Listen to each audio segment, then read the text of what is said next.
अच्छा, एक मैं आपको समझाता हूँ कि ब्लड प्रेशर कोई बीमारी नहीं है। ब्लड प्रेशर, मान लो यहाँ पे एक बर्फी रख देते हैं, कुछ देर में क्या होगा, चींटियाँ आ जाएंगी और मैं बोलूँ कि भाई ऐसा करो, चींटियों को भगाओ, एक बंदूक दे दूँ, सबको मार के भगाओ। कितनी चींटियों को मारने के बाद सब सारे मर जाएंगे? कभी वो दिन नहीं आएगा कि जितने चींटियों को मारेंगे और नए चींटी आ जाएंगे, ऐसे ही होगा ना। अगर चींटी को रियल मायने में भगाना तो क्या करना पड़ेगा, वो मिठाई को हटा दो, चींटियां जो हैं भी वो भी गायब हो जाएंगी, है ना। तो चींटियां जो है वो कारण नहीं है, वो सिम्टम है। बीपी बीमारी नहीं है, वो सिम्टम है। तो बीपी को हमें भगाना नहीं है, बीपी क्यों बढ़ा उसको भगाना है। तो जब आप दवाई लेते हैं तो वो बीपी को ही बीमारी मान लेता है। दवाई जो है वो बंदूक की काम करती है कि रोज के रोज आप चींटी को मारते रहो। तो सुबह लगेगा बहुत सारे मार दिए, आप खुश हो जाएंगे, कोई भी चींटी नहीं दिख रहा। फिर अगले दिन दोबारा सुबह आएंगे, देखेंगे फिर दोबारा चींटी आ गई, फिर दोबारा मारेंगे। दवाई यही करती है ना। लेकिन बर्फी को हटाने वाला काम दवाई नहीं कर सकती, जो कि आपने इन दिनों में किया। अच्छा, उसको समझाने के लिए मैं, मान लो ये एक पाइप है, वाटर पाइप, ऊपर से पानी आ रहा है, इसको अगर दबा दें तो यहां पे वाटर प्रेशर बढ़ेगा कि घटेगा? बढ़ेगा, है ना। Less diameter more water pressure. अब मान लीजिए ब्लड वेसल है और अंदर जब ब्लॉकेज हो जाएगा तो डायमीटर कम हो जाएगा, तो ब्लड प्रेशर बढ़ेगा घटेगा? बढ़ेगा। अगर ब्लड प्रेशर को घटाना है तो डायमीटर को बढ़ाना करने के लिए अंदर जो ब्लॉकेजेस है उसको हटाना पड़ेगा। कमाल ये देखिए कि इन दोनों दिनों में जब आप डाइट पे थे तो ये जो अंदर छोटे छोटे ब्लॉकेजेस, जो छोटे छोटे लेयर बने हुए, उनको एक्चुअली आपने हटाया, बहुत नाइट्रिक ऑक्साइड प्रोड्यूस करके इस तरह के डाइट में। तो इसलिए साइमल्टेनियसली चीजें ठीक होंगी, सिर्फ ब्लड प्रेशर नहीं ठीक होगा। ब्लड प्रेशर है, ब्लड शुगर है, इचिंग है, स्वेलिंग है, पेन है, एक्सेस वेट है। आप देखिए साइमल्टेनियसली हर चीज में आपको फर्क पड़ रहा है, राइट? क्योंकि आपने बर्फी को हटा दिया है, बर्फी को हटाने का काम शुरू कर दिया है। हो सकता है कि 2-3 दिन में पूरी बर्फी ना हटी हो, बर्फी के कुछ कुछ टुकड़े हट गए। जैसे जैसे बर्फी कम होते जाएंगे, चींटियों का इंटरेस्ट भी कम होता जाएगा, है ना। तो किसी की बर्फी एक ही दिन में हटा दिया, किसी ने बर्फी हटाने में 10 दिन लगा दिए, कोई बात नहीं, 10 दिन में हट जाएगा, है ना। लेकिन हटेगा जरूर। अगर रोज थोड़ा थोड़ा भी हटाएंगे तो एक दिन आएगा जब कोई बर्फी रहेगी नहीं, तो वो दिन होगा जब चींटियां भी कोई नहीं रहेगी। तो ये हमें समझना पड़ेगा कि हमें, we are not aiming, we are not targeting blood pressure and blood sugar control, right. हम टारगेट ये कर रहे हैं कि अंदर जो भी कुछ कमियां हैं उसको ठीक होना चाहिए। उसको ठीक होने के लिए आप अपने बॉडी को एक माहौल दे रहे हैं। माहौल क्या, जो आप इन 3 दिन में आप देख रहे हैं या देखेंगे। तो as a result, as an outcome, ये सारे पैरामीटर्स कम हो रहे हैं। और ये इसलिए डिस्कस कर रहे हैं ताकि आपको एक रेफरेंस मिलता रहे कि हाँ हम सही डायरेक्शन पे हैं कि नहीं है। अब अच्छा, यहाँ पे है अजय दत्ता, हैं आप है ना।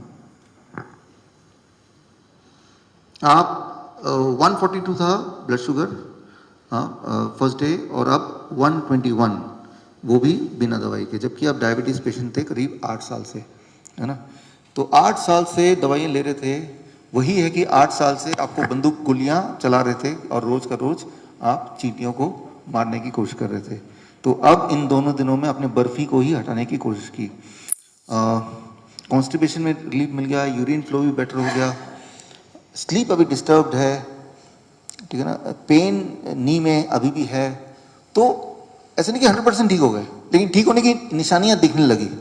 किसी का नी पेन पहले ठीक होगा, किसी का ब्लड शुगर पहले रिफ्लेक्ट करेगा उसमें इंप्रूवमेंट, लेकिन one will lead to the other. क्योंकि हम सिर्फ कोई एक पैरामीटर को ठीक करने की बात कर ही नहीं रहे, हम बॉडी का पूरा फ्लश आउट करने की बात कर रहे हैं, है ना। आप देख रहे हैं कि आप में से ज्यादातर ऐसे हैं जिनको कोई एक चीज नहीं है, देयर आर मल्टीपल थिंग्स, है ना, देयर आर मल्टीपल थिंग्स। तो वो सारे ही साइमल्टेनियसली ठीक हो रहे हैं। किसी की स्पीड ज्यादा है, कुछ लोगों की थोड़ी कम है। अच्छा, यहाँ पे बलजीत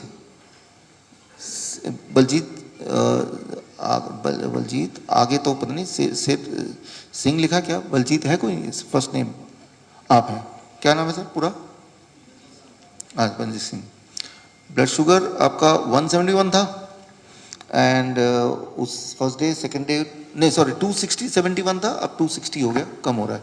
हर दिन मैं बोल रहा हूँ 10-10 कम हो जाए, कोई दिक्कत नहीं है। हर दिन 200 से नीचे तक आ गया, ठीक है। और relief in sleep, right. So disturb sleep जो है उसमें रिलीफ मिल गया, जबकि जो दवाई है वो आपने 14 तारीख को आखिरी ली थी। 14 तारीख को आखिरी लेने के बाद जो 15 तारीख को ब्लड शुगर रहा होगा वो दवाई का असर वाला रहा होगा। आज बिना ब्लड शुगर के जो रीडिंग है वो उससे भी कम है, तो ये अच्छी निशानी है। This means this food is working much better than the medicine itself. Medicine से जितना ब्लड शुगर कंट्रोल होता था बिना मेडिसिन के उससे अच्छा कंट्रोल हो रहा है। This means the food which is working quite well. मीना रांकी है यहाँ पे? मीना, हाँ उधर बैठे। आपने बोला हेडेक में रिलीफ मिल गया, स्वेलिंग में रिलीफ मिल गया, वेट में थोड़ा बहुत वेट भी कम हुआ है ना, तो चलो ये भी ठीक है। जबकि ब्लड शुगर में कोई रिलीफ नहीं मिला, थोड़ा बहुत मिला 187 से 177, 187 भी ठीक है ना। बेसिकली हमें रिलीफ कहाँ मिलना चाहिए? जो हमें तकलीफ दे रही है, डिस्टर्ब कर रही है हमें, उसमें मिलना चाहिए। कुसुम है आप, सिर्फ कुसुम लिखा हुआ है। रिलीफ इन स्लीप, नींद में। दूसरी कुसुम को नींद में भी रिलीफ मिला। तारावती है यहाँ पे? नहीं है तारावती? अच्छा नीचे से। तारावती जी का 198 से 170 ब्लड शुगर हो गया। Slight relief in abdomen and back pain, ठीक है। तो बैक पेन में, एब्डोमेन में उनको रिलीफ मिलना शुरू हो गया। अच्छा, अलकनंदा है, Alaknanda, you are there right. जब आप फर्स्ट डे आए थे यानी कि फ्राइडे, कल सुबह का ब्लड प्रेशर आपका था 160/90 विद मेडिसिन, और आज आपका ब्लड प्रेशर है विदाउट मेडिसिन 140/80। 160 से ब्लड प्रेशर भी कम हो गया, दवाई भी छूट गई, डबल बेनिफिट है ना, तो ये तो अच्छा हो गया।